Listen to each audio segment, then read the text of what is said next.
This is another problem again coming from Kaggle, and this is related to Stack Overflow. I'm pretty sure there will be a lot of people here who might have already used Stack Overflow. In fact, it is kind of called as a powerhouse for engineers. So whenever we get stuck, we simply go to that Stack Overflow and get some particular answers from it. So this is about same problem which basically we are solving. If you are wondering at the moment why the name I have kept it as Facebook recruitment, is it a mistake? No, it's not a mistake. Kaggle have one more interesting property. It's not only that companies come and put their problem, but in fact, a lot of times what company do is they hire from Kaggle, which is the best point, right?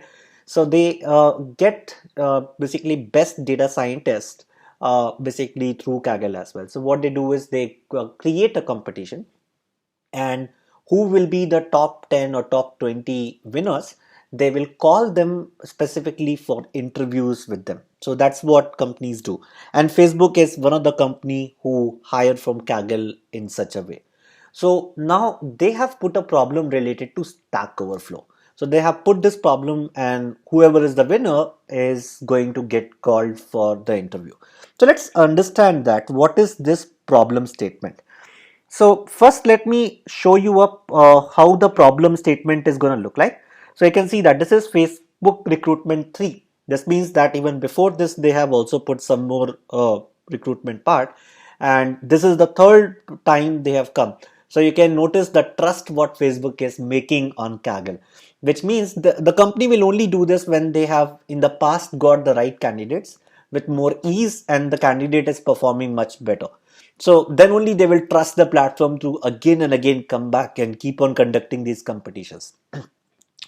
So this is the third one, and you can see that this is telling that it's a keyword extraction. Basically, it's and they have clearly mentioned that looking for data scientist position as Facebook. So basically, two successful prior Kaggle connections. What they have done. If you go and search for it, you will get even the previous competitions. Feel free to go ahead and solve them as well.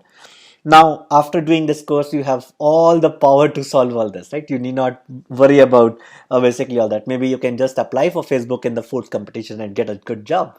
Okay. Anyway, this is the basically one of the part which I pulled up. Now, here you can see that this is basically an individual competition, but you need to work and do that. And they have also mentioned that the position is available in these locations. So, or basically if you are eligible to obtain the visa. So, uh, a lot of times I have seen people, let's say from one country and they want to move to another country. For example, there may be candidates from India and they want to, let's say, relocate themselves to US or UK. So this is a very good opportunity. I have known few people who have actually got into the job like this from one country to another country by using Kaggle. So this, if you basically can crack it, so they have no restriction as such that you should be belonging to these places. It's just that once you clear those rounds, they will help you in all your visa process and get this done. So Facebook had done that in the past, so it's not a big deal if you can easily get basically those things here. Now, what basically I'm gonna do is I'm gonna show you what is Stack Overflow before I go and explain this problem, because it's very important for us to first understand the problem statement. So what we're gonna do in this case, I'm just gonna quickly go to Stack Overflow. This is how it looks like. Now, Stack Overflow, as I said, is a great place where you can go post your questions or you can answer somebody questions, and maybe people will like it or not like it. So this is what the question all about. So you can see that this is basically a question part. Okay. So you can see that even you can raise a new question from here if you want to. Now, this is basically the body of text question. Basically, this is the body of question. What is the question being asked by that particular person? These are the basically likes being done. So these are the people who have said that we basically are liking this particular question part. These are the tags. This is very important because in this problem statement we want to predict these tags only. So this is basically the tags which we want to predict, and you can see that this is being asked by this particular person and being edited also on this particular day. Now, what happens after this is, you can, if you come down, you can see that there will be answers, like two people have answered to this particular question. And you can see that even this answer got like 3 particular likes. And this is the answer. So this is what you have written. And also you can notice that they add a lot of code snippet. It's very important to understand this, because the data what we are going to get from Facebook will also have this code snippet. So this will be important for us to understand. So basically this is the part for it. Now let's come down and see a few more things up. So you can see that this is the full answer for it. And this is the person who have written this answer, right? And we can also, it also tells that this person have already answered maybe this many number of questions. And this is very critical for basically Stack Overflow, because if you think about it, let's say this guy whose name is let's say Ruad Van, I hope I'm pronouncing it correctly, Ruad Van. So what basically Facebook can do, let's say they notice that this guy have answered, let's say, most of the answers in C sharp, and this is also a C sharp question. So what Stack Overflow can do is, they can just, as soon as this person have posted this question, so maybe once they identify that the tag of this question is C sharp, maybe they can immediately send this question to this particular person, so that there is a more likeliness chances that they will get a quick response, right? So this, from the business perspective, these tags are really important to be identified, that what can be the possible tags here which we can use, so that we can accordingly just drive those questions to the right set of people to get the quick answers. So this is how your Stack Overflow looks like. If you're not very familiar to it, you can go to Stack Overflow and create an account and play with it. It's quite simple UI, and you would basically understand that how the questions are being written or how the answers are written. I would definitely encourage you, if you have not used it, but I'm pretty sure almost 99% of you must have used Stack Overflow somewhere or the other in the past. So this is the problem statement what we are trying to solve. Now, this problem is little tricky. If it is not tricky, then how come Facebook will be interested in it, right? So we will learn even some new concept in this particular project. Because let me give you a hint why I said that this is tricky. So look at this, what we are trying to solve in this case. We are trying to predict this. Till now, what we were solving till now, if you go back and basically look at this, what all we were trying to basically solve till now is, we were looking at let's say x was my input, it may be belonging to some real number or whatever, and y was like 0 1 kind of output, right? This is what we were doing. Now there was another kind of questions where we were sometimes like having multi-class kind of problem. So this was like multi-class, right? So this was multi-class. This is simple binary class, two outputs. But in this case, there are things are going to be little different. Here, we are not basically creating this, but in fact, we are outputting some set. What I mean by set? So if y is going to belong to C1, C2, C3, where your C1 could be a set, where C1 could be like C sharp, memory management, and so on. It could be a set now. It is called multi-label problem. Multi-label problem. Okay, so C2 can also be a different set, and this set may have different number of elements also. It is not mandatory that the length of C1 will be equal to length of C2. It may be completely two different answers through it. So definitely this is a set which basically we want to output. So it's a little different problem what we have seen till now. So I will come back to this again, explaining in how we can solve multi-label problems using scikit-learn. Scikit-learn have a way of solving it, but it's little tricky to understand that how to do all that. But don't worry, we're gonna cover everything in detail. So this is the part, right? So I already explained you that what is the problem statement, what exactly we have to do in this case. So we given some sort of input data like the heading of the problem or the body of the problem, we would like to predict that what basically is going to be the possible tags for this question. We will understand more detail about this, but before that, let's go back again to our problem statement. So first of all, what I have done, I have basically loaded all this, and you can see that this is a tag prediction problem, and you can basically see from the this I have pulled it up directly from Kaggle, so this is not written by me. So this is directly pulled up from there. So as of April 2014, because this recruitment exercise was almost like 4 or 5 years back, it's not like today. So they have given at that time recent data. So basically it is April 2014. There are 4 lakh registered user, and there are so many questions being available to them, and majorly they have noticed that most of the questions are belonging to these categories like Java, JavaScripts, and so on. So this is basically the part. If you want to go and read more about it, you can always do that. So you can go to this problem statement here, and from here you can read about all the details basically from the descriptions and so on.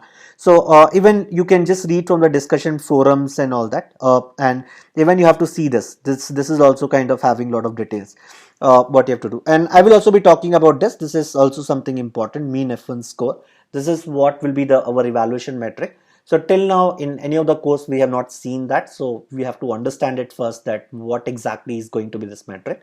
So we're gonna work on this. Similarly, the data part, if you look at it, data is going to be little huge in this. So what they have given is, you can come to the data part, and the data have like ID, which is going to be ID of the column, title, which is the title of the question, body contains the detailed question part, and the tags, right? This is basically the part we have. But if you look at this data, so this train.zip, right? So this is what you need to download. So this is basically quite big files, just to let you know beforehand. In fact, I have written the size also what I have got at that time. So you can, I will explain you all this. You can see this part. So the size of train.csv was somewhere around 6.75. So they have kept it in a zip format, but when I unzipped it, I got around 6.75 GB, and the test size was almost like 2 GB, right? So, and this many number of rows were there into this problem statement. So let me explain you now basically few more things to it. And what I have done is I have given you some more useful resources where you can go and read about it. And there are some research paper also associated with this problem. I have read almost this paper fully and enjoyed it thoroughly. So feel free, after you understand the problem statement, maybe you can read about it. See, I'm continuously telling this in all the problem statement. Maybe the solution which I'm providing might not be the best solution.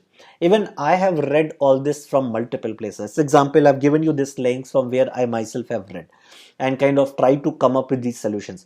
Not only this, even I would like to thank so many GitHub users for with whom I have read so much of solutions from them also. Like if you go and search these GitHub solutions on GitHub, you may get a complete different solution from it. So I keep on reading even their solutions, that what were their thought process. And definitely when I am reading their solutions, I will also get motivated by that, and some portion of their thought process will be added into my code. So wherever it's possible, I have definitely added even this, I've cited them up, but at few places it's just the learning process, so I cannot cite everything up. So, but I've tried my level well to cite up and kind of give them all the due credit which they are supposed to get. So please read it from here. It will really help you also out to understand a lot many other things. This is a nice, I think, 1 hour video which is available on YouTube. So please do follow that. It will really help you to understand that. And you can even read more on the problem statement from here. This is the Kaggle link. Now, what is the real world business objective here? So what we want to get is, this is we want to predict as many tags as possible, and we want to definitely ensure that we should get high precision and high recall. Now if you have forgotten what is high precision and high recall, please go to my machine learning course and read that well, because I have explained this in very detail there, what is high precision, high recall, and this is really important to understand this problem. Now here in this case, we want to predict as much tax as possible. Now second thing is that incorrect tax could impact the customer experience, because it can happen. Let's say there is a tax C1, C2, C3, C4. Let's say this is my tax. Now let's say I missed out C5 tag. Now this can be a problem, right? Because maybe I missed out on very important tag C5, which could be a part of it, or maybe I have incorrectly basically put C4 tag here. It was not supposed to be a part of this question.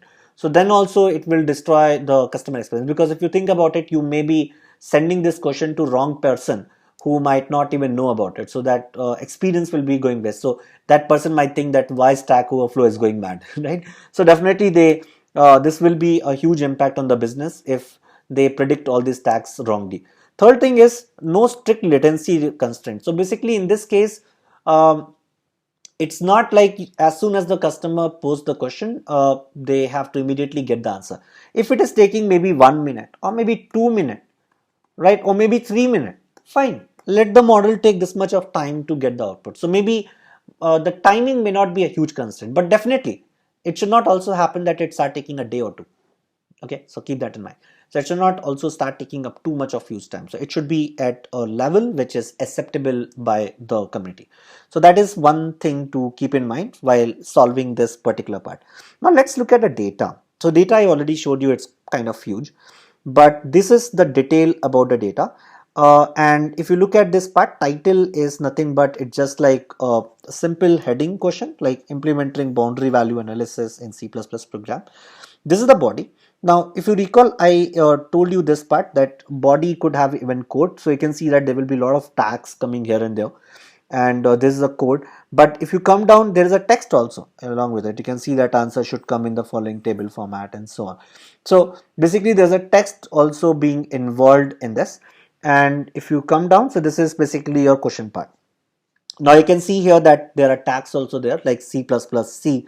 These are the tags basically what being given to you. So this is your data set. Okay, so this is your data set, but what we want from here is, from using this particular data set, we will want to build a model so that in future, if I only know the title of the question, the body of the question, and the basically these details, I should be able to predict that whether it what all possible set of tags are there. And remember, the errors can be costly, so it's very important to determine the right set of points. Now, as I told you, this is a multi-label classification problem, and I already explained you what does I mean by multi-case classification problem. Like it is going to be there. If I talk about C1, C2, C3, then C1 could be one set, C2 can be another set. So here we are dealing with set. Okay, and if you want to read more about it on this part, then you can always, this is a link I have given. So this is the scikit-learn library page. Here you can go and read about it. Even I'm gonna come back to this page because there is something which I'm gonna teach you using this page as well. But this is one page which I would recommend you to kind of follow and read about it, because we're gonna use this as a part of this problem. So like as I said, a question on Stack Overflow might be any of the C, pointers, file IO, memory management at the same time, right? So it can be a combination of multiple tags, and we would like to predict it particularly. So this is a multi-class classification, multi-label classification, sorry. So this is not multi-class. So multi-class was completely different from this. So keep this in mind. Do not get confused with this specifically. So multi-class is when you have like multiple values possible in output, and multi-label class is when you have basically multiple values possible, but each value can be a set. Okay, so that's basically is your Y part. So this is all about how you can basically work on this problem. So we just understood what is the problem statement. We understood the data part. We understood that what are the metrics required from it. But now we need to understand that how we will say that this is the best solution or bad solution. What can be the performance metric here and so on. So that will be important to understand, because definitely the performance metric what we were learning till now, like let's say if I say that I want to create high precision or high recall. Now I know how to create high precision for maybe multi-class, but I don't know how to do it for multi-label because it's a set. So definitely those things might not work for me well now. So I need a better solution here. And that is what we are going to work in from the next video lecture, that what is the performance metric here, and then followed by we will talk about few things like Hamming loss and so on. So we will talk about that from next lecture. So now let's talk about that what is going to be my performance metric in this case. Now, as if you go back and read it from this page of Facebook, they have given it like they want to look at this mean F1 score. Now we know what is F1 score, right? If you recall that we do have two things like precision and recall. This is your precision, which is like true positive divided by true positive plus false positive. And this is a recall, which is true positive divided by true positive plus false negative. And we used to compute F1 score by using this method. So we know about F1 score, but what we have to figure out is mean F1 score. Now there are two ways to get that. When you're working on multi-label classification problem, one is your micro average F1 score and second is your macro average. Micro average is more famous, and in fact when Facebook have mentioned that they want mean F1 score, they are referring to a micro average F1 score. A thumb of rule I would suggest you is to always go for micro average score. This is far better than macro. I will explain you what are these and what is the difference between them and why I'm telling you that you should always go for micro F1 score. So I will be explaining you all that. Now, in order to understand this, what we are going to do in this case is, let me quickly go back to my same formula of precision and recall. Now, as I told you, if you go back to precision recall, this is a precision, right, which is true positive divided by true positive plus false positive. So let me go back here and note it down. So if I say precision, so your precision is true positive divided by true positive plus false positive. This is a simple precision metric. If I have to talk about recall. So my recall is going to be true positive divided by true positive plus false negative. Now, if I have to talk from the perspective of micro F1 score, now I have to go with some difference in formula. Let me explain you what is this formula. So now my precision is going to be turn out to be little different. Now the difference is going to come like if I have to calculate, let's say F1 micro. So this is gonna become the same value, because if you recall my basically my this simple F1, if I have to compute, my F1 was nothing but this is going to be 2 of precision into recall divided by precision plus recall. Okay, this is going to be the case here. Now here basically 2 positive into recall, this is my formula when I had a binary classification problem. Now when I have to compute basically for mean F1 score, there's going to be a small difference. Difference is, instead of calling it as precision, I'm gonna give a little different name to it. So if I have to calculate for F1 micro, I would use the same thing 2, but this time I'm gonna say precision of which is precision which is coming from micro. I will explain you what is the formula for precision of micro, but before that I just want to tell you that how this F1 micro gonna be little different. Then after that recall micro, so this is also being calculated in a different way. Precision micro plus recall micro. Okay, this is going to be the formula for F1 micro. But now the question is how to get this precision micro and recall micro in this case. To understand this part, again we gonna use almost the same thing. So like I'm gonna say precision micro, which is what I have to compute here. Now I will use the same thing. I will use the TP, which is basically gonna be happening here. I'm gonna put TP here also plus FP. Now I'm just gonna tell you what's gonna be the difference gonna come here. I'm just gonna sum this up for all K belonging to C. Now what is basically my C here? C is nothing but my set of all the tag, set of all the tags. Okay, now means it could have been like t1, uh, t2 till tn, right? Because these are like set of all the tags possible in this case. So this is going to be my true positive. So what I'm basically going to do is just going to put this summation for all. Now here also for this summation, I'm going to sum it up for all k belonging to C. Okay, this is what the sum will be for all the component. So this is what going to be the difference here. Similar thing I'm going to do for recall also. So let's say for recall micro, I'm just going to say here basically the same thing from k belonging to C, true positive. Let me in fact make it little more precise, because I'm putting k belong to C, right? So I should definitely put a k, because k would be any of this value. I will talk about that. So this tpk, and then again k belonging to C, and this is going to be your value tpk plus fnk, right? This is going to be a value in this case.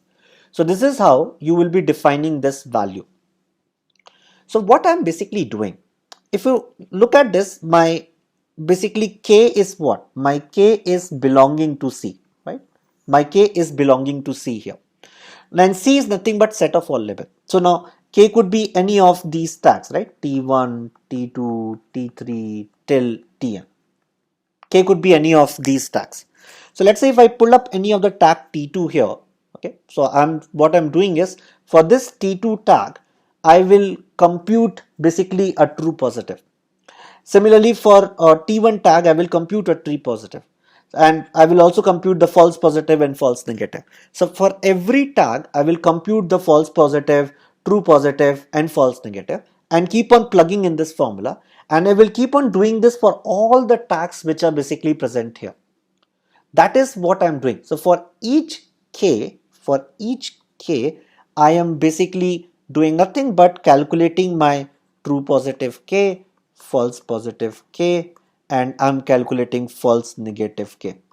And then I'm summing it up according to this particular formula, right? So this is what I am going to do in this particular example. Now, while doing this, there is a very interesting property which also comes up. So let's say I have a T1 tag, which is, let's say, occurring 90% of the time. Similarly, I have a T2 tag, which is, let's say, occurring only 1% of the time. Similarly, I have a T3 tag, which is, let's say, occurring 80% of the time. So you can notice that this is going to be very few, right? So in this case, my true positive for T2 tab is going to be low, right? It's going to be low. So that means what? If I will go in this formula, so the contribution from T2 tab in this is going to be low. So in the micro setting, we are also considering if the class is kind of imbalance. If there are some tags which are occurring very high and some tags which are occurring very low. So this is also kind of considering that into the formula. On the other hand, this is not going to happen when you will go with macro basically system, and that's the reason micro is most preferred, and even in this competition we are being asked to use micro and not macro. So in this case we will be kind of looking at all these values, and we will be kind of working on all these tabs part. So you can notice that definitely it micro is taking care of a lot of stuff for us. Now let me explain you what we do for macro. Okay, so I hope now you are very clear how the micro system works. It's going to look at all the tags and calculate the true positive for each tab, false negative for each tab, and so on, right? So we will basically put across the values. On the other hand, what we do basically for macro, I'm talking about macro now. So for macro setting, what we do, let's say I have a tag 1, tag 2 till tag tn. So what we will do, we will compute an F1 score for it. We will compute an F1 score for it. We will compute an F1 score for it. And then what we will do, when I have to compute F1, basically which is going to be your macro, I'm really sorry, macro. So when I have to compute this, I will do an average. Basically, this is the length of all the tags. So I have T1, T2 till Tn. So there are n values out of it. So then in that case, this C will become n, right? Now, then after that, I will sum up all these values basically for F1 score. F1 score, because I'm just calculating F1 score for 1, F1 score for 2, this is F1 score for n, like this, right? So this is the same thing. In fact, I should have put k here, right? That would have made more sense. So here in macro setting, if you look closely, we are not considering the points which basically are low side occurring, because this is just taking the F1 score. So due to this, we are not basically considering if any tag is occurring more or less, because we are basically giving the F1 score. So F1 score can still be high if you have low precision and low recall, right? Because there will be other tags which can basically cover that. But here, in this case, that's the reason macro is not preferred, and we are going to go in this competition with micro. Coming back to this, so now with all this explanations what we have done here, so in this case we are going to use the same micro this part, and I've explained you now in detail what to do for it. If you want to go and read more about it, please do follow these links which I have given you. Even scikit-learn do support the basically this micro score. You can even follow this link there. There is also one more interesting loss. This is called as Hamming loss. This is not that popular, but still this is worthy enough for me to talk about it. So I will be talking about this in the next lecture. So now let's discuss about the Hamming loss. Hamming loss is quite simple, where we have, let's say if we have to create the Hamming loss between y hat naught and y hat, where this is your predicted and this is your actual. So the formula for them is going to be this, which is 1 going to be divided by number of data set samples. Basically this D length means that total number of samples, how many total number of rows you have. Then here we are computing the XOR value for it, for my prediction as well as basically with my real output. And this is length of L, basically, which means that how many total number of labels we do have. Now, if you recall, basically how my how my XOR gate kind of works. So XOR works if you have both the values as different. So let's say if I have 0, 1, the output for this is going to be 1.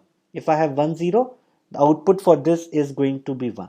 But if I have 0, 0 or if I have 1, 1, in that case, I'm always going to get across 0, 0.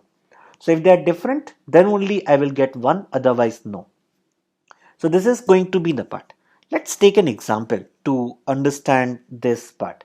So now if in order to take this example, let me create some space for you so that I can probably put down this example easily.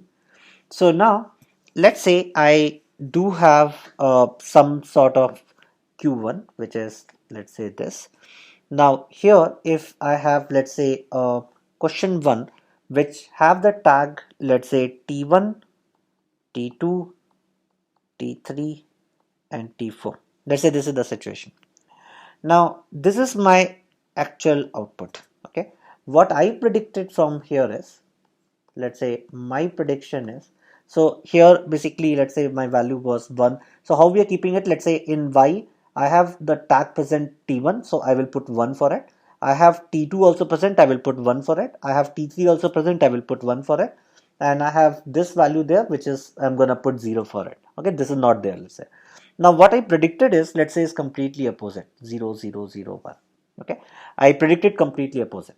Now if you compute the XOR value of theirs, so it's gonna be 1, right? So for the first part it's going to be 1. So for when I did this comparison, now after that it's going to be again 1 here. This is also 1, this is also 1. So if you count it, 1 plus 1 plus 1, which is going to be 4. Now how many total values I have? 4. So 4 divided by 4 is going to be 1, right? So you can think of it like XOR is like how many mismatches are happening for you. So if the mismatches are more, definitely this value is going to be higher. If the mismatches is less, then definitely it's going to be lower value. So that's the reason it is called as loss. Okay, so we want this value to be as low as possible.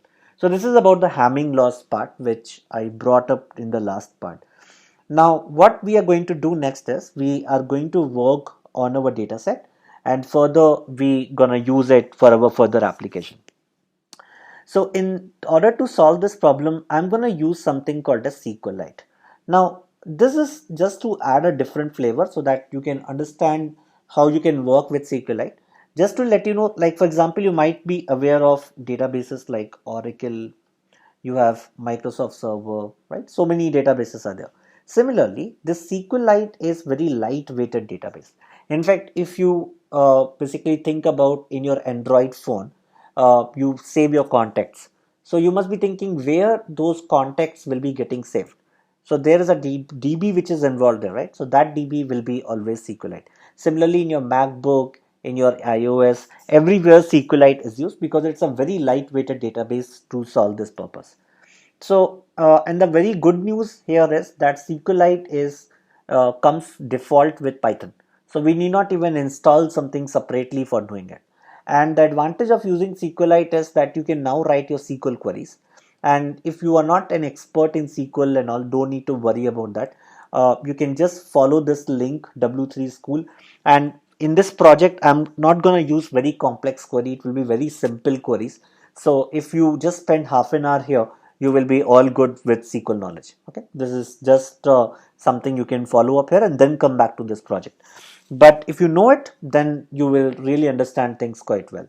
Now, in this case, what I'm going to do is, so first of all, we got the data from Kaggle in CSV format, right? So we have the train.csv format there. So what we are going to do, we are going to read this data and basically going to dump all this data to something in SQLite. So I'm going to put this complete data into SQLite DB so that I can write my SQL database. So this is what exactly this line of code is doing for me. So you can see that df.toSQL. I'm basically writing all this data and keep on appending each row one by one. So that is what I'm doing in the first line of code. So once I'm done with this, then after that, I'm just basically counting the total number of rows being present there. So now I'm just basically connecting to my DB which I have created. And you can see that I'm just hitting a simple SQL query, select count asterisk from data and saving it in num rows. And now I'm just printing this num rows, right? That's it. So now when I'm printing it up, so this came out that it have almost like so many records being available, almost 6 lakh record. And the time which it took to count this is, you can see that it's so low, right? Almost 1 minute 15 seconds. Imagine this was a huge data. So SQLite kind of a very fast way kind of go and kind of can read all this data. Now going ahead, the first thing we have to look at is, do we have any sort of duplicate data with us? Now in order to do that, it's quite simple to achieve this. And always remember, whenever you are working on any database, for example, you can see here also I'm working. Whenever you are opening any database connection, always make a good habit of closing it as well. Otherwise, you may end up with a lot of issues. So always remember to close it. It's a good programming practice. You have to do that. By default, the connection might not get closed. So you have to do it explicitly on your own. Now, going ahead, now I'm going to check for the duplicate. So first I'm again going to create a connection with train.db. And now what I'm going to do, I'm going to hit this query, read underscore SQL.query. And if you see this particular query, what I'm doing here, so I am basically doing a count, select title, body, tag, count as string, as I'm just giving a name to it from this data set by, but basically from this, but group by, I'm doing it for all these three, because wherever all these three are commonly occurring, then do a count of it. So if there will be any duplicate records kind of thing coming up here, that will be caught. And this basically took me almost like 4 minutes 33 seconds to get the result. Definitely the data was huge, but it gave me this result. Now if we see this data, so this is how the data will look like. So now you can see here that let's say this part of the question is only occurring one time, but this part of the question, if you look at, is occurring two times. Okay, so means this is maybe a duplicate question. Similarly, there are a lot many other duplicate question, and if I count that how many duplicate questions we got, it's almost a huge number, which is like 30% of the values are duplicate. So it's always a good practice to remove the duplicate. Otherwise, how they will be useful for me in analysis, right? It's just the same data getting repeated twice. So we need to remove them. But before that, we can do some more analysis. So what we are doing is we are just checking here that so there are this many number of questions which is occurring single time. These many number of questions are occurring two times. These many number of questions are occurring three times, and in fact there are basically five questions which are occurring six times also. So which is basically a huge time of duplication, but it's not too much high number, like five questions are only occurring. So what we would like to do is, so let's say if there is any question which is or basically there is any part which basically question is there which is, let's say, occurring two times, so maybe we would like to retain one of the question and remove the remaining part, right? So that is what I would be doing in the next steps. So what I'm going to do now, before even now cleaning this up, I'm also going to count that how many total number of tags are also here. So for example, here you can see that I have a tag C++ and C. So this is basically going to be counted as 2. Similarly, here we have C sharp, we have Silverlight, data binding, and basically we have columns. So this is basically 4 number of tags. So this is also one thing which we are doing a count. So we are doing nothing but you can see this code. We are looking at only tags, and we have applied the lambda function, which is just looking at the splitting part and looking at the length of this basically code. So this is how we are basically kind of counting all this value, and you can see here it is showing me up the values of tag count. Now once we have done that, you can also see here very interesting trend. So there are basically the number of questions where 3 tags were there are 3 in number. Sorry, this is number. This is the number of questions where we have basically these tags occurring so many number of times. Similarly, you can also notice this part, like you can see that there are questions even where we have 5 tags, and this is a high number, not very high if you comparatively see from here, but this is also high in number. So this is a nice insight what we are getting from the data. Now let's create the data basically with no duplicate. So once we will do this up, then we're gonna store the no duplicate part into my DB again, and once we save it up, now we're gonna use that not no duplicate kind of data. So I'm gonna use this no duplicate data, and from here I'm just pulling out this tag data, means I'm just pulling out this tags from here so that I can use it later. And at the same time I'm just removing any unnecessary column from here, and for doing this it took very less time. As you can see that though the data was huge, but now after removing almost 30% of the data, we are not left with too much as well. So we are pretty much good with this particular data. So now after this we have to perform some analysis on my tags and all, which we are going to do in further lecture. So now we are going to perform some analysis on my tags. So first, let's look at how many total number of unique tags we do have.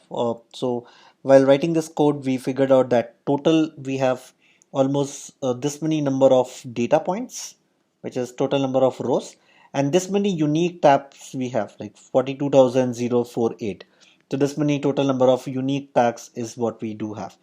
Now let's go and check few things. Let's say if I want to look at maybe few tags here, so I'm just looking at 10 tags. So you can see that one tag is A, one is app, one is ASP.NET, which is ASP XOR, bash profile, and so on. So these are basically my tag names, which is present as a part of it. Now let's do some analysis, and what we want to do is we would like with this code to count that each tag is occurring how many times. So let's say I would like to count that dot a tag is occurring how many times. So we got 18. Similarly, dot app is occurring 37 times, bash profile tag is occurring 138 times, and so on, right? And basically you can get a whole list by looking at this code, this simple code, to get that. Now what we're gonna do, all this what we got, I am gonna sort all these things. So for example, you might notice that C sharp, let's say, will be the highest tag, and maybe this is occurring, let's say, 2 million times, right? So let's say similarly, let's say C language is the next one, and let's say it is occurring 1.9 million times. Similarly, Java, let's say, is the next one, then it is 1.78 million times, and so on. So let's say this is will be in the sorted order, in the descending order. So this is what I would like to do it because I do want to plot it. So what I've done is all the tags what I have, I just plot it into this graph.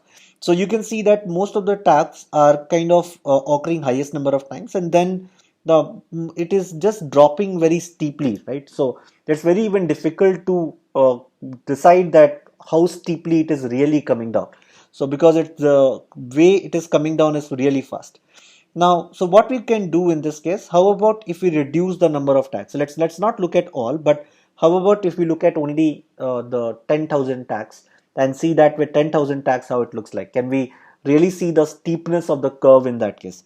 So when we did it with 10,000 tags, we can still notice that it's huge, right? You can see it here. Like the first tag is occurring like 3 million times, and the second is 44,000 something, and it is kind of coming down, right? But at the same time, the main thing which you want to notice is that I cannot derive any steepness in this curve because it is coming down so fast. The initial value was so high, and then suddenly it is coming down so fast. Now, what about reducing it to even more? Let's say instead of 10,000, let's do it with only 1,000 tags. So when I'm doing with 1,000 tags, now I have a little bit of smoothness coming up, but still it is not that great. At least this is giving me an idea that maybe at tag 200, after 200 it's going more down, but at 200 the number is still low. So that's what this is giving me a good insight. So let's go down even a little more, maybe with 500 tags. So with 500 tags, it is looking a little better. So now definitely there's a steep, but we can still make something out of it. Now, in order to make more meaningful out of it, what I did is this time I created only for 100 tags. And what I'm looking at top 100 tags. So this is basically top 100 tags which are in the descending order. So what I'm doing is I have basically put this quartile values. Like you can see that any yellow color is like fifth percentile. This is just to give you an insight. So this is going to be like fifth percentile. So let's say this is like my fifth percentile, this is my 10th percentile, this is my 15th percentile, this is my 20th percentile. You can see that the next one, 25, we have marked it as a different color. So this is just to kind of help you in reading this particular graph. You can see that after that it is dropping and they're pretty close. But initial term, if you look at, this is basically kind of at a higher level, right? So this is just to read the quantile in the graph itself. This is being basically performed. Now, let's look at a few more analysis. So in this case, we have added a code just to get some more insight. So we can see that 153 tags are used more than like 10,000 times. That's what the analysis we got. And 14 tags are used more than like, again, more than like 1 lakh times. So this is the analysis. So there are total 153 tags which are more than 10,000 times. 14 tags are used more than 1 lakh times. Means the initial 14, if you look at, they will be like more than 1 lakh. And the most frequent one is C sharp, which is occurring the maximum number of time. And since some tag are occurring, so in this case, if we look at it, the tags is completely imbalanced, right? Some tags are occurring very high and some tags are occurring very low. So in this case, in this case, definitely my macro F1 score will make more sense, because if we go with macro, right, though that was not considering that weighted part. So that's the reason it will make more sense for us if we go with micro. Now let's do some more analysis. So now the next part, what we will do is we basically are looking at like total number of maximum number of times a tag is occurring. So like in one question, there are maximum 5 tags coming up. Similarly, minimum and average is what we have calculated. So the minimum is definitely 1. Maybe somebody have created a question and he just put 1 tag.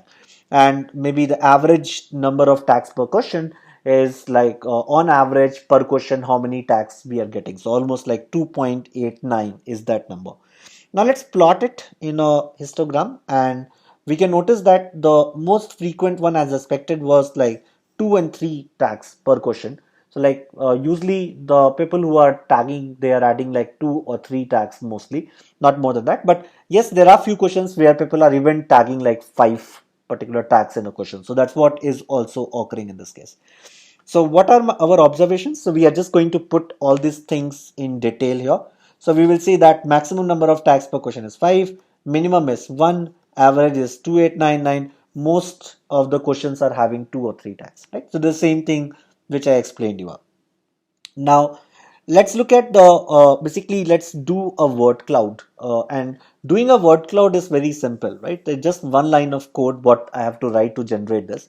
And this, how we kind of interpret this word cloud is, so the bigger the size of any word, that is occurring the most number of times. For example, you can see here C sharp. This is the very big size, right? That means this is occurring too much, many number of times. Java, Android, Python, Windows, JavaScript, iPhone, PHP, jQuery, CSS, arrays. So you can see that these are the tags which are like bigger in size. That means they are basically being coming up at the maximum part. So this gives a very nice visual representation, rather than looking at the raw data. You can just look at the word cloud, and this is going to give you very nice representation of all this. Now, the time taken for doing this was around a good time, or not much, means 5 seconds. So it is quite quick given that the data was huge. Now, with this, can make out that we have C Sharp, Java, PHP, ASP.NET, JavaScript. They are occurring the most number of times. Now, let's plot those 20 highest tags and put it in a histogram. So you can see here that C sharp being the maximum as expected. Then after that we have Java, then we have PHP, we have JavaScript, we have so on, right? So these are tags. But one thing to kind of look at is most of the tags which are occurring here are belonging to programming language. So this reflect that Stack Overflow, people who do programming, they kind of love Stack Overflow more in comparison to anything else. So you can see that this is the analysis, because you can even read it from this tag. They are all mostly programming languages. Now, C sharp is the most frequently programming language, and means most frequently used programming language. And Android, iOS, Linux, and Windows are among the highest operating systems. So that's also the tags coming up in this case. So maybe you can infer it like this as well.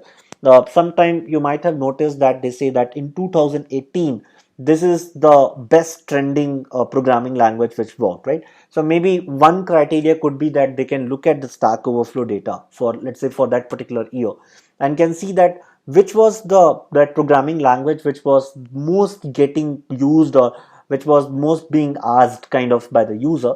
And using that, maybe they can infer that basically this is one of the programming language which was preferred in year 2018. Right? So this is a very nice way of coming out with that information. Now let's come down and let's do some cleaning and pre-processing of the data. Now in pre-processing, I'm going to follow few steps. Again, here I'm assuming that you already know NLP, okay, natural language processing part, because all these things are being used from that particular section. So here I have a sample of like 1 million data points. So I do have, in fact, more. I had, I think, 4 million, but I have just chosen 1 million because again, if I use all the data set, it's going to be very huge. And the problem is I'm using i7 system with 32 GB RAM. And you have already noticed the previous step where I took almost 47 minutes to do the pre-processing. Yes, if you can go up and see that code, it took almost 47 minutes to do the pre-processing only. And basically I'm going to show you that. Now, so that was happened when I used 1 million of the record and some limited tags. But if I do take all of that, maybe it may end up with a lot of number of hours. Definitely you can use it if you have a high-end laptop and you have the patience to wait for it. But most of the times I'm getting the feedback from students that when they have to wait for longer, they just lose the interest because they can't do anything. The notebook get hanged. So that's the reason I have taken the sample, but feel free to take more data set as per your basically the computation power. Now, second thing what we need is to separate out the code snippet. Remember the body section? So we have some code from it. So maybe we want to pull it out separately. That might help us relatively further. Third thing is we would like to remove the special characters from questions. If there is any special character in title and question, but not in the code. Code we will not touch, because in code maybe somebody might have written hash include. Now you can think that this is a special character, but this is not, right? Because it's a part of the code. But other than code, definitely there's any special character I would like to remove. Remove all the stop word, but don't remove C, because C is one of the programming language. So don't remove that particular language from here. Remove all the HTML tags. So this is one thing we're gonna do, and convert all the characters into lowercase. Definitely that's required so that we can distinguish the things. And we are going to use no ball stemmer to stem the words, right? So like somebody have written, let's say running, or somebody have written run. They both are same, but they are being basically will treated as a separately. So what stemmer will do is they will it will bring into the common format, right? So it will treat both of the words as the same thing. That's what is the role of the stemmer in this case. So in order to do that, I have written some function. So first is to strip the HTML tags. So let's say I would, and you can see that I'm just using this regular expression things to do that. It's very simple. Second function is very simple, just creating the connection with the DB function I've written. I've written a function which is going to create a table for me. I'm creating a function which is just going to confirm if the table exists. If it do not exist, then create it, otherwise throw an error, something like that. Then creating a database table, that's what is the next function to do that. So this is quite simple, right? It's just the functions being created so that it makes my life easy. Now all these functions we are just calling it up. Okay, so that's the part we are doing it here. And basically we are looking at the data, and to do this it took me almost 6 minutes 32 seconds. It's not that huge, it's okay. Now after that we are going to do the processing part. Remember, I have written all the steps, so it's very simple code. If you know an LP, you might have used it, all these things. For example, if you recall, I want to take out the code from it, so I'm using some regular expressions to get that done, right? So even a lot of things like I'm converting the questions to lowercase and all that part. So all that thing you can just go through this code. I'm not walking through it because it's again a simple NLP term what we are using here. Now, if you come down, this is the processing we have done on the huge data. And as I was telling you before, it took us 47 minutes. That's the reason I have reduced on number of data sets.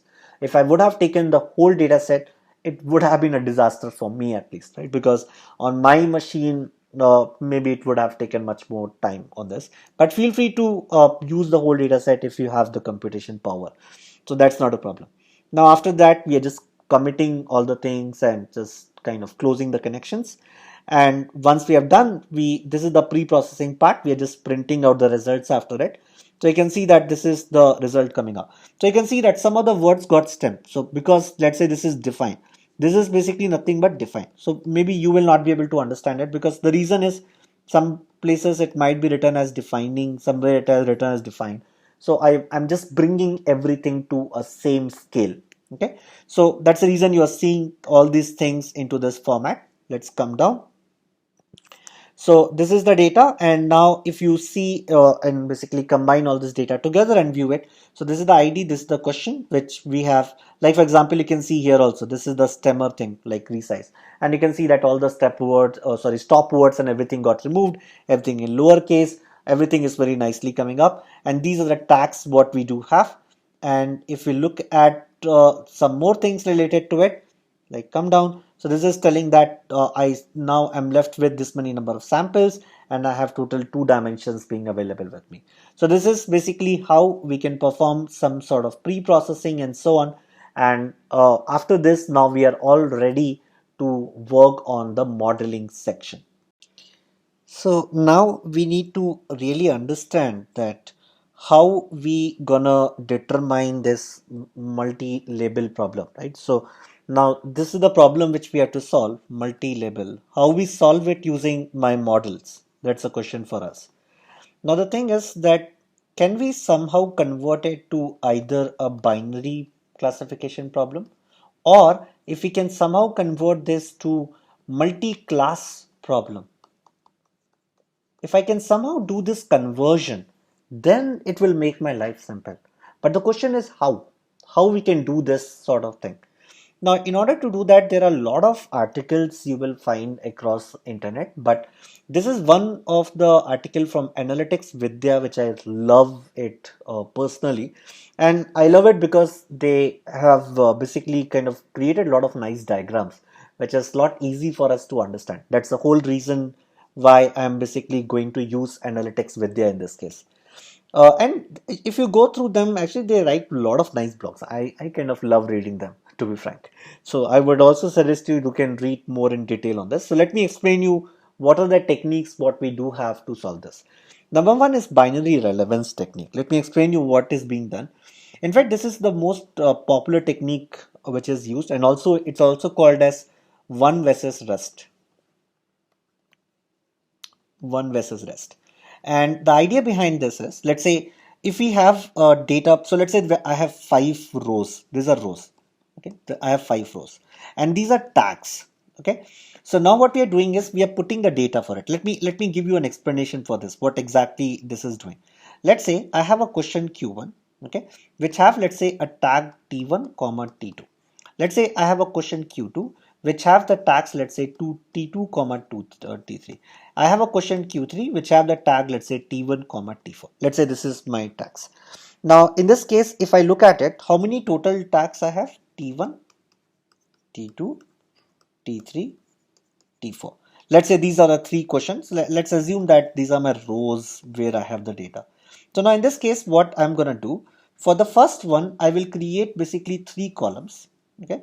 So let's say this is column T1, this is column T2, this is column T3, and this is column T4.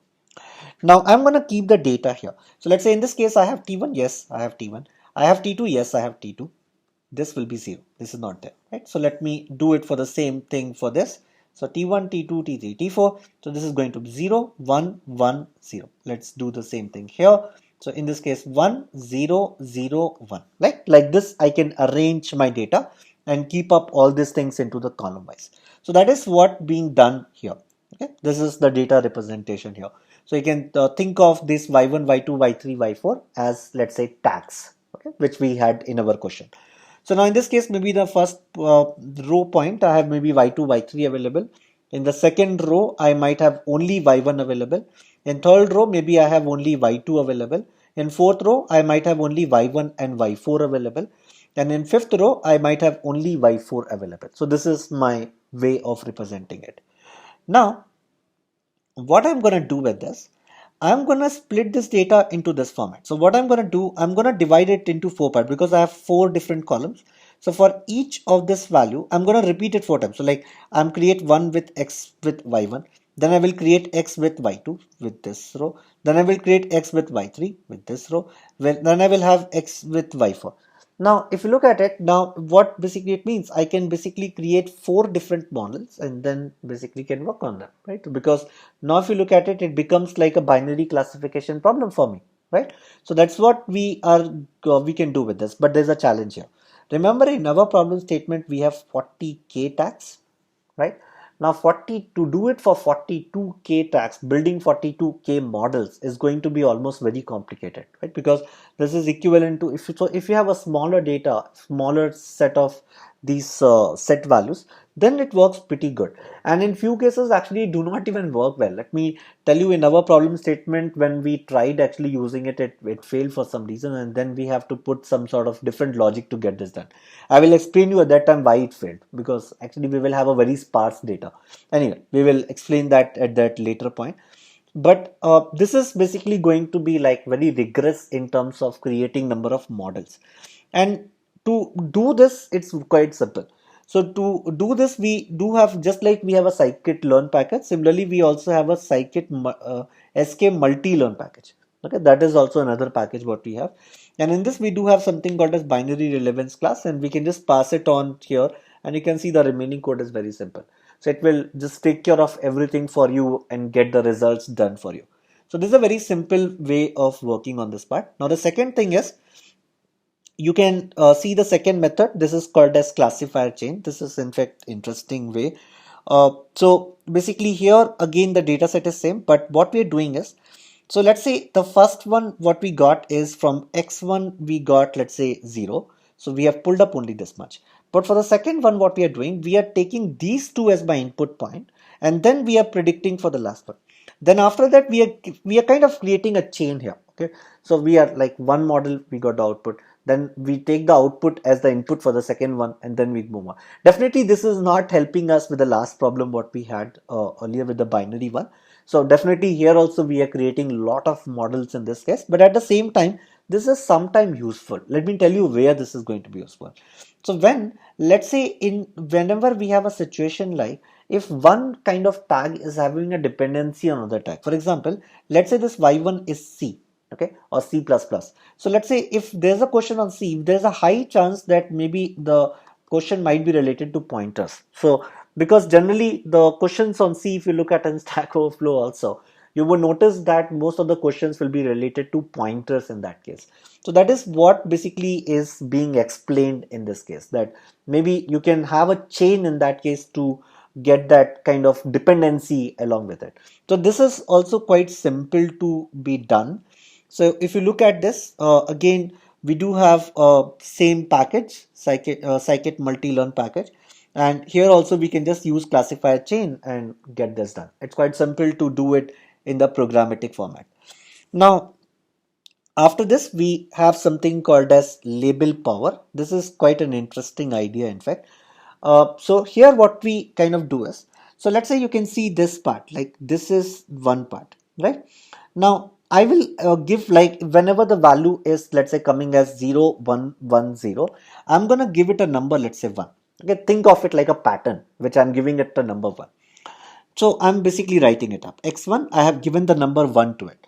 Now let's look at this. This pattern is different from the first pattern, right? So I will give it a number 2. So let's give it a number 2. Okay. So now let's look at the third one. This is a different pattern from above both two. So let's give it a number 3. So I've written down here also as number 3. Let's look at the fourth part. Now this is exactly same with pattern 1, 0, 1, 1, 0. So I will keep the same number 1 for it. So I will give the same number 1 for it. Okay. Now let's look at this. This is different. So let's give it a number 4. Let's look at this. This is again similar to my 3. So I will give again the number 3. So now if you look at it, this becomes my multi-class classification problem. Now this looks good, but there can be still a problem with this.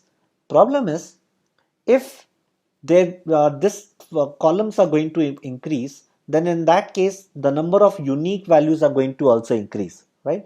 Now in that case we can end up with problems, right? Because it may be possible that we have lot of multi-class problem. Maybe I have 1 to 100 of different multi-class problem coming up, and maybe few of them are only occurring once, only one. So basically there will be very less amount of data for them to be trained on. So that can be a big problem in this case. So definitely we would not, this is not being too much used, especially wherever the uniqueness will be there, means there are too many of the set values too huge, then again we can end up with a lot of issues. Fourth one is, and again using this is very simple. Again you can see that we can just use label power set, and we are again using it from scikit multi-learn package, and this is going to give us the result. Now there is one interesting approach which is called as adaptive algorithm. What is adaptive algorithm? Adaptive algorithm is like basically where you can change your corresponding algorithm itself. For example, let's say I have a KNN algorithm, right? K nearest neighbor. I can convert it by using ML So there can be a different algorithm which takes care of label class values. And the way it works is you can think of it something like this. So let me draw a diagram for you to make things more clear. So maybe let's say you have a query point xq here.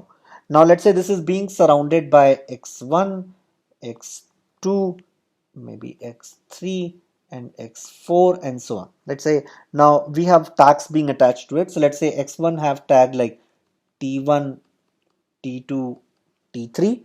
Let's say x2 have tags like t1, t2, t4. And similarly, we have tags like T1, T5, T6. Let's add another tag to it. Let's say X4 have tag like T1, T3, T5. Right? Now, if I have to compute it for XQ, so one way to think of for XQ would be like T1 is occurring in almost all my nearby neighbors. So definitely I can be assured that XQ will have a tag also T1. But if you look at, let's say let's say here I have not T5 but T7. Now T7 is not occurring anywhere nearby, so I would not put T7 in this case. Now I can look at T2. Maybe T2 is also occurring, or T3 is also occurring like 2 3 times. So I can maybe put T2 T3 like that. So in this case, what I'm basically doing is I'm looking at all the tags and then basically saying that which are the tags which are more in number near to me, and maybe we can decide some sort of rule that if, let's say, I have three or more than three tags near to me, I will choose it, otherwise I will reject it. Like T7 was occurring only once, I have rejected it. T1 was occurring four times, I accepted it, right? So like that I can put some strategy, and based on that I can do it. So this is basically a nice way of getting this particularly done. Okay, so this is the algorithm way, that how you can work with your algorithm and get this particular part. So after we have understood all the methods from analytics vidya, which I have just explained you up, now it's the time to convert into this format which is in front of you, right? So this is the format we would like to convert.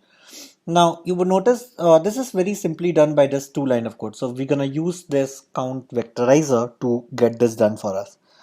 But there will be a problem.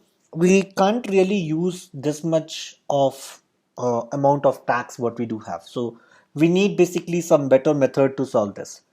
So one way is, let's say, basically I have a set C, right? So let's say I have a set C which contains some data. So for this, let's say I have a question one which contains the tag T1, T2, T3, and I have a question Q2 which contains the tag T4, T5, T6, right?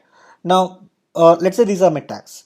Now what I would do, so if I look at my set C, this is going to be T1, T2, T3, T4, T5 and T6. These are my tag sets which we're gonna have. Now in this case, what we will do, we will, instead of taking this set, we will choose a different subset which is going to be a subset of this C dash, a subset of C. So let's say by some strategy we have chosen that we're gonna take T1 and T2, and we will do that actually with the help of frequency count. Like the more the higher frequency, we would like to retain it, otherwise we would not like to retain it. So we will choose like that. So in that case, how this conversion is going to happen here? So in that case, Q1 will be left with maybe T1, T2, T3 will be removed from here. And Q2 question, if I talk about, this will become null because there's nothing left with it. So as I said, what we will do, maybe out of these tags, because we already have the sorted frequency of this, so maybe we can decide that we will go only with these two. But while doing this, we have noticed that we will lose few questions, because when I lose this question, I have to remove this question now, right? I don't have any tag left for it. So we would like to minimize it as well. And we will see in Python how we can basically achieve this kind of scenario. So what we can do is we can look at the tags what we want to choose here. So this is a simple code to do that, because I need to take a sample of my tags. And this is the question explain part which I've done. So let me explain you what basically this is gonna do for me. So in order to achieve this, let me show you up. So this is the graph which we wanted to basically get. That's the reason we have basically written all these functions. So if you look at this, there's a mistake here. Actually, this should be percentage of question converted partially, and this is going to be number of tag. So if we look at this, this tells me that if I choose 500 tags, okay, top 500 tags, I will be able to cover 90% of my questions. And if I choose, let's say, somewhere around basically 5,500, then in that case, it will cover almost like 99% of the question, right? This is 99% and this is 90%. Definitely 99% looks better for now, because we will lose only 1% of the question if we just reduce the tag. And if you look at it, definitely it is better than having 40k, because 40k is a huge number if I compare with 5,500, right? But we will try this, but let me tell you, the computationally it will be very expensive, and it may happen that we may not be able to use this well. If it's gonna happen, we can always fall back to 500, where we will lose 10% of the question, but we will be okay with it because we can go ahead with it. If you have a high computation system, very high computation system, feel free to use all the tags also. But then you will end up creating 42,000 model, remember, which we learned in the last previous lecture. So you have to choose wisely that what you want to go for. So 99% seems to be a safe choice, going with 5,500 models. And let's see that how this gonna behave. So what we're gonna do, so as we have seen that with 5,500, we will be retaining 99.04% of question. Now, number of questions which are not covered means what are those 10% of questions, which will be like 9,599. Now, if I look at the basically number of tags in the sample, this is going to be basically 35,422. And basically this is a remember earlier it was pretty huge. Now it is reduced up to a good limit. And number of tags what we have taken is 5,500, which is almost like 15% of my original one. Right? That's what we have basically chosen. Now, one interesting thing to note here, while I have to do the split of train and test, actually, if you were a software engineer in Stack Overflow, the best idea would have been if I have a timestamp with me, because if you're working basically in Stack Overflow company, you would also have the data with the timestamp. Right now, Facebook have not given us, but definitely with Stack Overflow, this data will be there. So when I'm going to do this train test splitting, it will be a good idea to do it time based. Maybe the some part here will be your train initial time and the latest part will be your test. This will make more sense. Why? Because think about it. Maybe I have yesterday some language like ASP 1.0. Today ASP.NET 2.0 is released. So questions will start happening for 2.0. So let's say earlier it was iPhone, some older version. Now a new version came up. So the questions will also come up for the new version. So a new tag will be created for it. So in Stack Overflow, the tags will keep on getting generated dynamically for us. So in that case, it would have made more sense to use temporal kind of splitting rather than doing a random split. But since Facebook have not provided us the timestamp, we will simply go with our random split, which is 80-20 split we are going to take up. So you can see that we are taking this much of records in my train set, and this is my number of columns we have. You can see that it's just 5,500. This is the number of tags what we have chosen in this case. Now let's go ahead and look at the how we're going to visualize our data. Now in order to do this, what we're going to do, so the first step is we are going to compute the TDIF vectorizer for this. So basically again we need to apply all this data, right? And we are taking the maximum feature as 20,000. But one thing to note here is we are going to also and this TDIF we are doing it on question and all that. Okay, this is done on questions part. So here in this case, we are choosing the n-gram as 1 and 2 and 3. Only 3 and n-grams what we are choosing in this case. Now we are going to convert it to vectorizer, and after that this in fact was a huge data in itself, and it took me almost like 9.5, means almost around 10 minutes that I've taken to do that. Now, when we did that, means when we applied this TDIF on basically on my question set, now definitely my number of columns are going to increase. So you can see that in the basically this part in the X portion, we got 88,244 columns because now we have applied the TDIF on that. Then similar, but this is my input rows. Input rows will remain same. There's not going to be any change. On the Y part, it will remain as 5,500 column because we have chosen that many number of labels in the last case. But number of rows will remain same as it is, right? So that's what is you can see in these 4 cases. Now, what we are going to do next. So this is interesting. What we had done was that analytics with their thing, which I have just shown you in the last lecture, I tried to use after that basically this multi-class. And what basically the problem happened was, so this SK multi-learn we used, and then I end up with some memory errors. Okay, so I kept on trying to figure out that what went wrong because looks like it was pretty decent. So this was the memory error I was getting. So it was a decent one. So I was not able to get what exactly is going wrong in this case. So then I went over some Stack Exchange and basically learned from there that this issue is being faced by a lot of people.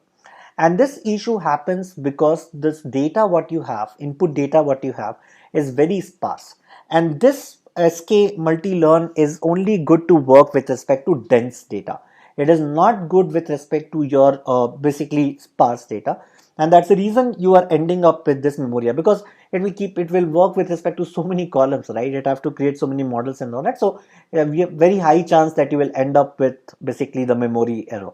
Even if you have a huge computation system, you can still end up with such sort of errors because if you go to this post, you will read a lot of people who have mentioned that even they have a very high processing power, it still didn't work for them.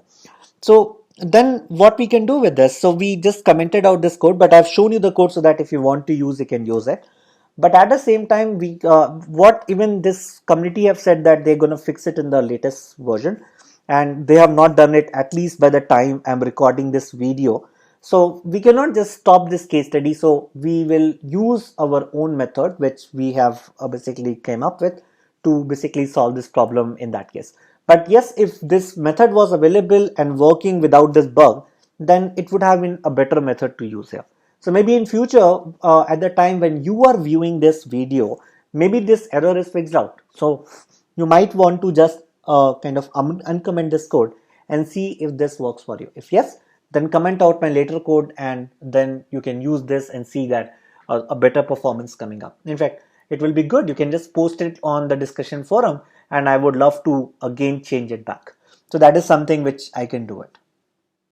So the technique what we are going to use now would be to use this one versus rest classifier. So again, this is going to be very rigorous, right? Because we're gonna use one versus rest, so it's gonna still create like lot many models for me. And if you recall, we have 5,500 basically different columns in Y. Now, when we do this, you can notice that one thing is definitely even the F1 score is not coming out to be good. If you recall, we want this value more closer to 1, but that's not happening here. So definitely we need to do some sort of imputation to see that how we can improve it. But at the same time, one point to notice, when I run this on 8 core 32 GB RAM system with all the CPU being involved, let me show you up. I have used all the CPU involved. I have used n jobs is equal to -1, which means I'm using all my CPU. So it's parallelly computing. It took me almost 6 to 7 hours. If you have a lower end system, you may end up with almost a whole day to get this basically part. So definitely we cannot use it because of the computation power issue here. So what can be one possible solution is, how about if we reduce it to 0, instead of 1 million, we take a 0.5 million, means half a million. And second thing what we can do is, remember we took 5,500 columns. So rather than that, how about if we go with only 500 columns? So that can be one hack for it. But we have to also improve the F1 score, right? So how we can do that? So one nice strategy is, how about if I give more weightage to title, maybe 3 times more weightage to title than on the body part, which means that I'm going to just kind of repeat the title 3 times. So that's what, if we can somehow do it, definitely it's going to help me with this. So in order to do this part, what we are going to do is we gonna basically create all these regressions, and you can see that I have just created all the, and even you can create this models like this, like you can save your classifier, you can dump your models in this manner. So that's also very nice way. It will create a pickle file for you. Now going ahead, you can see that I'm just using 500 tags, half of the million data, and more weight. So I'm going to repeat now almost every step, which I have done it last time. Only difference is I'm just going to add more weight to all this. So you will notice that all these steps I have done it last time. Okay. So even pre-processing, you can see that I'm just adding one more statement, give more weightage to title. But other than that, everything is set. You can see that code and everything is getting repeated here, right? So everything else is same. It's just that I'm just adding basically the weightage part and all, and doing nothing basically extra in this part. And you can see that this time it have not taken 47 minutes, it have taken 23. And then I have to repeat everything up here. I have to do the processing, which we have learned it already. Then we have to save the data to database. This was the data, we have seen it, dimensions, number of sample what we have. Then basically we are just selecting the 500 tags, and we have seen it. Okay, this is nothing new. Even this part I have shown you already. This should be all again percent of it, and we're gonna choose 500 here. And when we have chosen 500, we are basically left with these data points. Now after that, we have to apply the TF-IDF part, which also we have done it last time, and then we will be left with this many number of columns and rows. You can see that definitely it's lesser than the last time. So after that, we can apply our part. So this is the first step which we have basically tried, and this kind of worked for us. So further to this, now I'm gonna apply my logistic regression again and see that how it's gonna work. Now a definite question which might be coming in your mind, that why I started with logistic regression, why not going with random forest, or basically any other modeling. So the thing is, this random forest and decision tree and all may not work with such a high dimension, because remember we have a very high dimension here. Linear SVM might work, but this will be very similar to logistic. So I leave it to you. If you want, you can apply linear SVM also. We have already learned how to do it in the previous case studies. So maybe you can apply linear SVM here. And even if you want, you can try random forest. It may not work that well and you need a good computation there. But definitely, from the perspective of linear logistic regression, this will make more sense. So that's the reason I'm going with this technology. So in the next lecture, I will show you that how to complete this particular section. So now in this case, we gonna choose basically now on the smaller model. So if you recall from the previous lecture, we discussed that we're gonna choose only 500,000 of records, and we're gonna choose only 500 column in this case. So that's what we're gonna choose in this particular part. So we're gonna build a logistic regression again with the L1 regularizer. And when we build this with a smaller data which we have just basically created, you would notice that this time we got a little better F1 score. So if you recall from the last time, we were getting some 0.37, but now I'm getting around 0.44. This is kind of a better than previous basically time. So this is basically the way you can see this data, and I'm just dumping this model. One more thing which we could have done here is basically I could have changed even the regularizer if I want.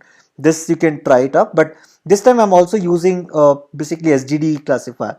So that's one thing. I just basically changed a few things here and it just improved a little bit. So as I said, it just a kind of an experiment what I was doing, but you can also play around with multiple things like change the regularizer from L1 to L2, though it's going to be more complex in that time. But you can see that I got a little improvement in this case, right? Now, this is the final model what you could have. Now, as I said, why I'm choosing still only the logistic regression, why not the linear SVM? So definitely I could have gone to even the SVM and all that. In fact, SGD classifier with respect to SVM would have been even better. But I want to leave this as a homework activity. Secondly, I want you to even change from maybe 123 gram to 1234 gram and see that how it's gonna behave differently. And you can also use it with grid search and see that how you're gonna get the result. So all this I want to leave it as an assignment to you. So this project, though I have explained you completely, but you still can do some work and give me a better performance. So I want you to basically complete this exercise and put in discussion forum for other students to tell you up that they have got this when they have added this part. So I want to see all that happening in the discussion forum. So this kind of completes this project of Stack Overflow. So you have noticed that it was a very interesting project. We started with a lot of data. We did a lot of basically data cleaning, then building the model. We have used TF-IDF, lot many things we have used in this single project.